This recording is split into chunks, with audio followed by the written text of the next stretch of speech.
इसलिए ज़रूरी है कि हम लोग यशवंत सिन्हा जी को पूरी तरह समर्थन दें और हम सब मिलकर के इनको कामयाब करें, हमारा पूरा प्रयास रहेगा। मुझे यही बात आपसे कहनी थी। मुझे खुशी है कि वो आज हमारे बीच में, मैं पुनः उनका स्वागत करता हूँ, अपनी बात समाप्त करता हूँ। धन्यवाद। अब मैं आदरणीय यशवंत सिन्हा जी से आग्रह करूंगा कि वो अपनी बात रखें। आदरणीय यशवंत सिन्हा साहब।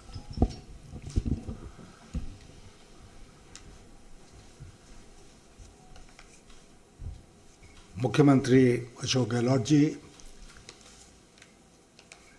सम्मानित मंच और मीडिया के हमारे मित्रों, मुझे बहुत खुशी है कि आज मुझे अपने अभियान के दरमियान जयपुर राजस्थान आने का मौका मिला है। मैं कई राज्यों से घूमता हुआ आज आपके बीच में आया हूं और दरअसल नामांकन दाखिल करने के बाद, जिसमें अशोक गहलोत जी स्वयं उपस्थित थे, जिसके लिए मैं हृदय से उनका व्यक्तिगत रूप से धन्यवाद देना चाहता हूं, उसके बाद से हम लगभग लगातार ही देश के विभिन्न राज्यों में जाकर अपने अभियान को आगे बढ़ाने का प्रयास कर रहे हैं।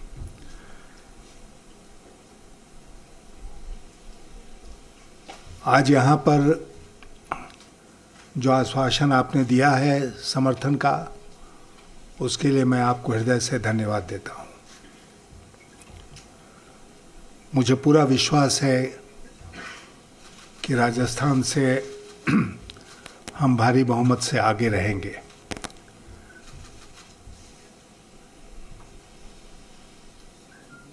मित्रों, वैसे तो राष्ट्रपति के चुनाव आते हैं और चुनावों की तरह निकल जाते हैं, और ख़ास करके राष्ट्रपति के चुनाव में बहुत ज़्यादा राजनीति नहीं होती है। गहलोत जी ने बिल्कुल सही कहा कि सरकार चाहती तो सर्वानुमति बन सकती थी, और इस संवैधानिक पद की गरिमा को देखते हुए शायद ऐसा होता तो बेहतर होता। लेकिन सरकार ने इसके बारे में कोई गंभीर प्रयास नहीं किया, एक औपचारिकता निभाई। सरकार के एक मंत्री महोदय ने और बीजेपी के अध्यक्ष महोदय ने कुछ लोगों को फ़ोन कर दिया, उनका उम्मीदवार कौन होगा उसका नाम नहीं बताया, और सहमति के प्रश्न को आगे बढ़ाने का कोई गंभीर प्रयास नहीं किया। तो अब लड़ाई है, और मैं आपसे यही कहना चाहूँगा कि ये जो चुनाव हो रहा है राष्ट्रपति का, ये बहुत असाधारण परिस्थिति में हो रहा है, जैसा अभी मुख्यमंत्री महोदय ने कहा। असाधारण इसलिए कि देश का माहौल क्या है आज। देश में एक तरफ हम देखते हैं कि घृणा का माहौल है, जो जानबूझकर पैदा किया जा रहा है, आगे बढ़ाया जा रहा है सरकारी पार्टी और भारत सरकार के द्वारा। ये मैं सीधा आरोप लगा रहा हूँ भारत सरकार और बीजेपी के ऊपर।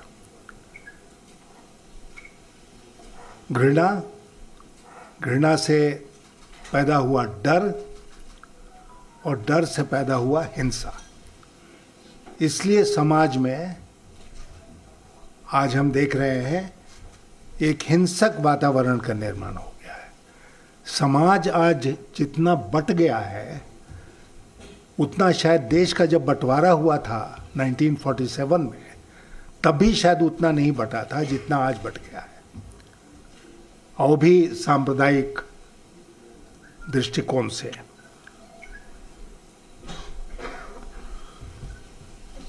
कुछ इस अंधकार में रोशनी नजर आती है, और राजस्थान में वो रोशनी काफ़ी दीप्यमान दिखाई दे रही है, क्योंकि यहाँ पर अशोक गहलोत जी के कुशल नेतृत्व में बहुत अच्छा काम हो रहा है और इसलिए सारे प्रयासों के बावजूद यहाँ पर लोग सरकार से के काम से संतुष्ट हैं। और मैं व्यक्तिगत रूप से सीएम साहब को धन्यवाद देना चाहता हूँ कि चाहे वो स्वास्थ्य का क्षेत्र हो, चाहे सोशल सिक्योरिटी का क्षेत्र हो, चाहे कृषि का क्षेत्र हो, अनेक क्षेत्रों में सरकार ने पहल की है और बहुत अच्छा काम करके दिखाया है। ईस्टर्न राजस्थान कैनाल प्रोजेक्ट एक तमाशा बना हुआ है यहाँ पर। अभी हम बैठे हुए थे मंत्री जी के साथ, तो उन्होंने पूरा दिखाया कि कैसे प्रधानमंत्री ने इसके बारे में यहाँ आकर 2018 में भाषण दिया और बाद में उन्हीं के मंत्री जो हैं वो मुकर गए इसी प्रदेश के। तो एक नहर जो है वो राजनीति का मुद्दा कैसे बनेगा? इतना बड़ा विकास का काम, उसमें क्या राजनीति होनी चाहिए? मेरे ख्याल से तो नहीं होनी चाहिए, लेकिन उसमें भी राजनीति हो रही है।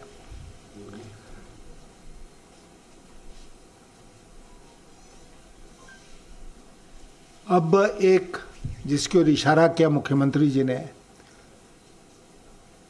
एक नया खेल हम देख रहे हैं इस देश में, और वो है चुनी हुई सरकारों को गिराओ। अगर किसी प्रदेश में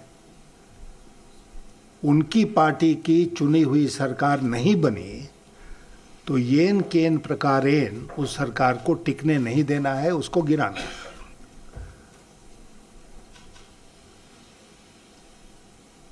और वो उपमा देना, तुलना करना तो शायद गलत होगा, लेकिन जैसे रात में कुछ लोग निकलते हैं और लोगों के घरों को देखते हैं कि कौन सी कमज़ोर दीवार है जिसमें सेंध लगाई जा सकती है, उस तरह रेकी किया जाता है।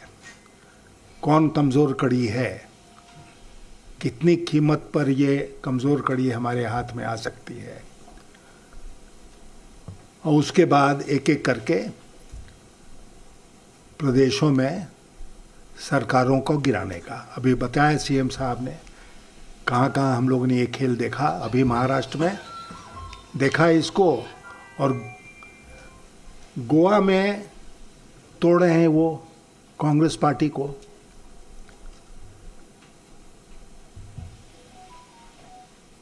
ये सब राष्ट्रपति चुनाव के ठीक पहले क्यों हो रहा है?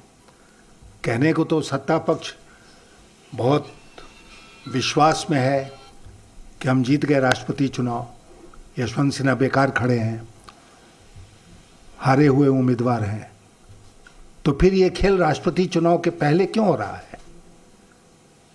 इसलिए हो रहा है कि इनको कहीं ना कहीं इनकी संख्या में इजाफा हो जाए।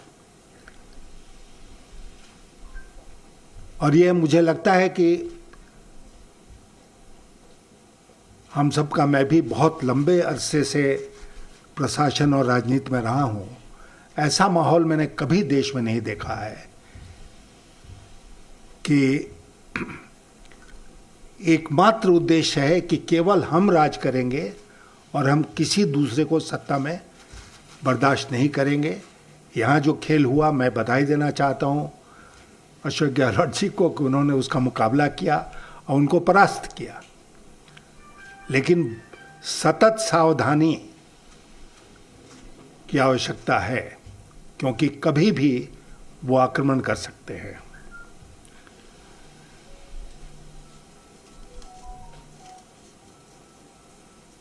अब आप देखिए, एक बात आपको बताता हूं, क्योंकि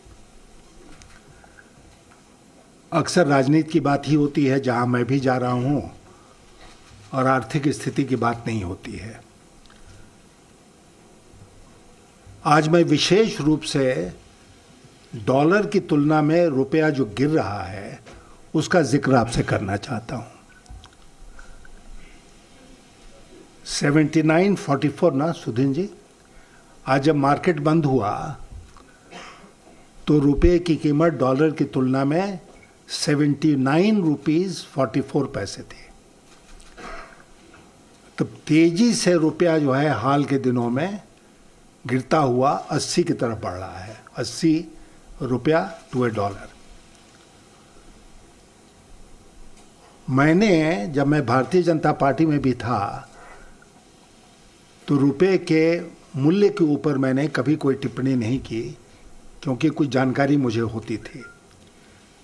लेकिन हमारे आज के प्रधानमंत्री जी ने गला फाड़ फाड़ कर जो उस समय कहा था, वो वीडियो अभी भी कहीं न कहीं चलता रहता है कि भूटान की करेंसी नहीं गिर रही है, नेपाल की करेंसी नहीं गिर रही है, पाकिस्तान की करेंसी नहीं गिर रही है, सबकी करेंसी नहीं गिर रही, खाली रुपये का, इंडिया का रुपया क्यों गिर रहा है। पूछते थे वो सवाल डॉक्टर मनमोहन सिंह से, इतने बड़े विद्वान अर्थशास्त्री के रिजीम में ये क्या हो रहा है, ये बताएं। उस समय रुपये की कीमत थी, जब मोदी जी देश के प्रधानमंत्री बने थे, उस समय डॉलर की तुलना में रुपये की कीमत वैल्यू था 58 रुपीज़ 44 पैसा। 58 रुपीज़ 44 पैसा था मई के उस दिन, जिस दिन 2014 में मोदी जी ने प्रधानमंत्री के पद की शपथ ली थी। आज कितना हो गया? आज हो गया 79.44।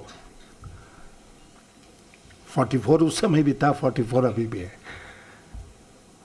क्यों?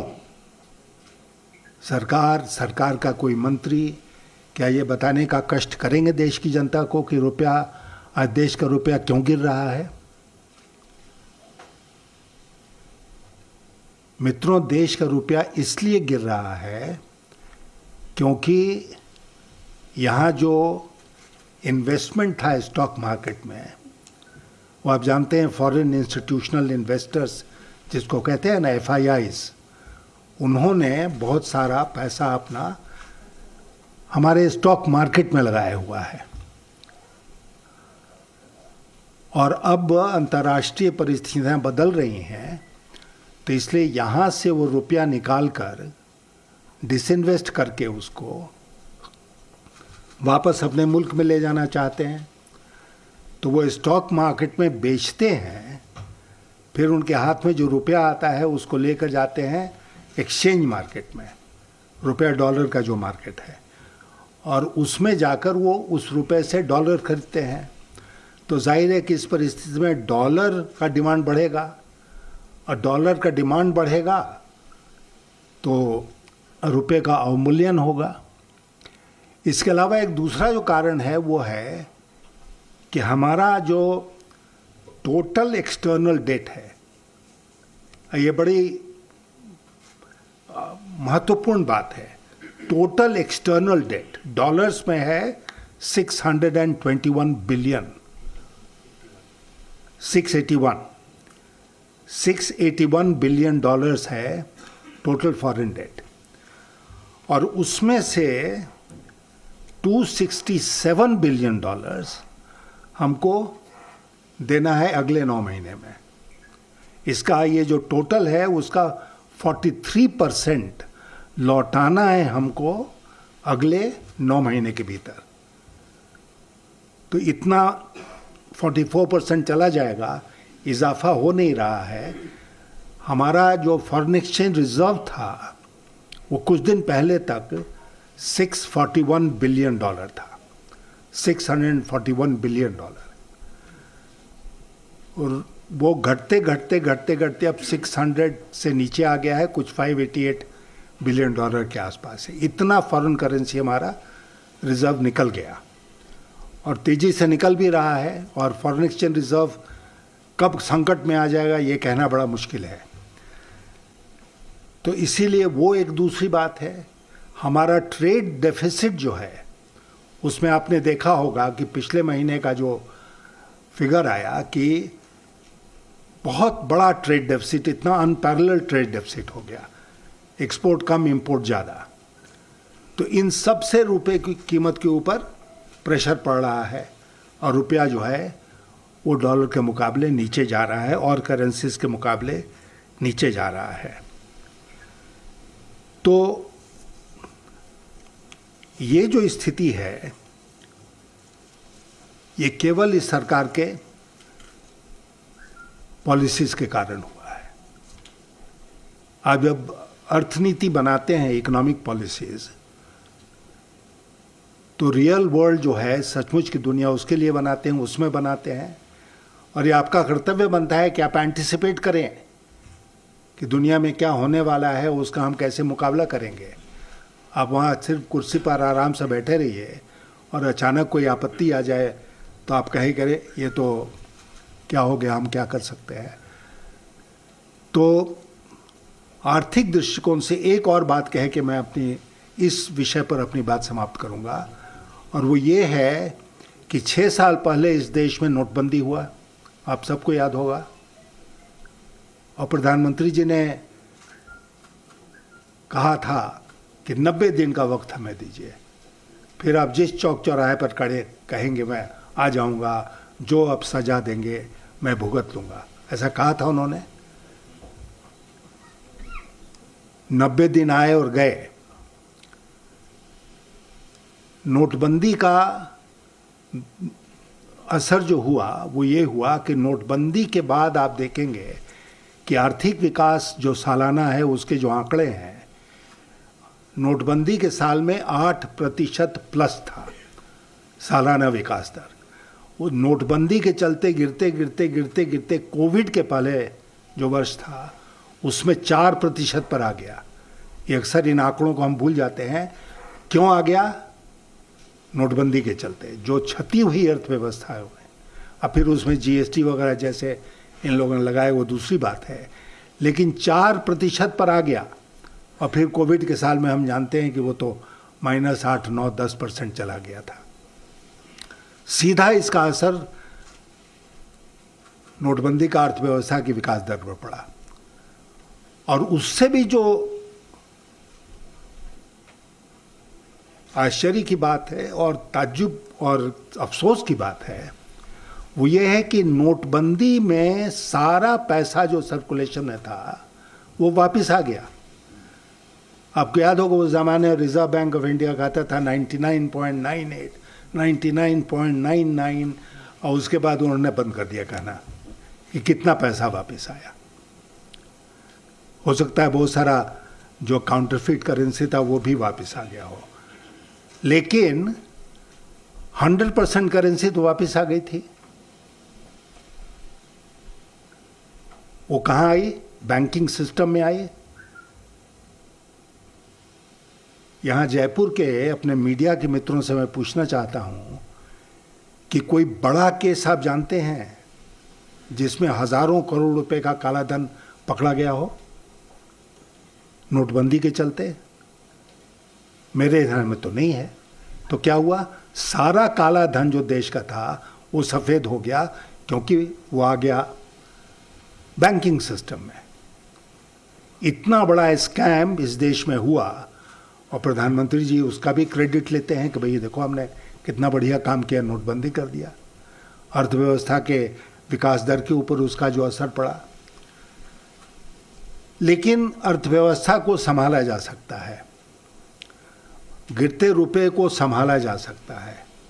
बहुत जगह आप पॉलिसीज़ को चेंज करके जो चैलेंज है उसका मुकाबला कर सकते हैं, लेकिन समाज में जो घृणा, हिंसा और डर का वातावरण है इसको ठीक करने में बहुत वक्त लगेगा। और आज सबसे बड़ी चिंता जो है वो यही है, और इसीलिए मैंने आपसे कहा कि असाधारण परिस्थिति में इस बार राष्ट्रपति का चुनाव हो रहा है। आप जानते हैं इसमें आम जनता तो वोट नहीं देती है, उसके चुने हुए प्रतिनिधि वोट देते हैं। लेकिन आम जनता का एक कर्तव्य बनता है कि वो अपने चुने हुए प्रतिनिधि के ऊपर दबाव बनाए कि गलत का साथ मत दो, जो सही है उसका साथ दो। और आप ये भी जानते हैं कि राष्ट्रपति के चुनाव की जो नियमावली है उसके अनुसार इसमें कोई व्हिप लागू नहीं होता है और बैलेट जो है वो सीक्रेट है। क्यों रखा गया है? क्योंकि चुने हुए प्रतिनिधियों से संविधान के निर्माताओं ने ये उम्मीद की थी कि अपने विवेक का इस्तेमाल करेंगे। तो मैं आज आपके माध्यम से दूसरी तरफ जो हमारे मित्र हैं उनसे भी आग्रह करूंगा कि ये एक बड़ा मौका है। देश में मैं आपसे दो वादा करके जाना चाहता हूं। एक तो ये, अगर मैं राष्ट्रपति चुना गया तो शपथ लेने के दूसरे दिन से ये जो एजेंसीज का दुरुपयोग हो रहा है सरकार के द्वारा, वो रुक जाएगा। किस अधिकार का प्रयोग करूंगा वो आज मैं आपको नहीं बताऊंगा, लेकिन रोकूंगा, इसका दुरुपयोग नहीं होने दूंगा। अभी मैंने देखा एक अशोक गहलोत जी छत्तीसगढ़ में कोई इनकम टैक्स रेट, उस दिन मैं गया था तो चीफ मिनिस्टर बघेल कह रहे थे कि लगातार इनकम टैक्स का रेट हो रहा है, ये हो रहा है। और जिस बिजनेसमैन के ऊपर रेड हो रहा था उसने कहा कि उसके ऊपर इनकम टैक्स का दबाव है कि सरकार को गिराओ। ये जो दुरुपयोग हो रहा है इसको पूरी तरह से रोका जाएगा। और प्रधानमंत्री जी को बार बार कहने के बाद गहलोत जी के, प्रधानमंत्री जी इन मुद्दों पर जो खामोश हैं, तो प्रधानमंत्री जी को मैं कहूँगा राष्ट्रपति भवन बुलाकर कि आप बोलिए इन मुद्दों पर, खामोश मत रहिए, अशोक गहलोत जी की बात मानिए और अपने उद्गार इस पर व्यक्त कीजिए। इतना मैं कहना चाहता था। धन्यवाद।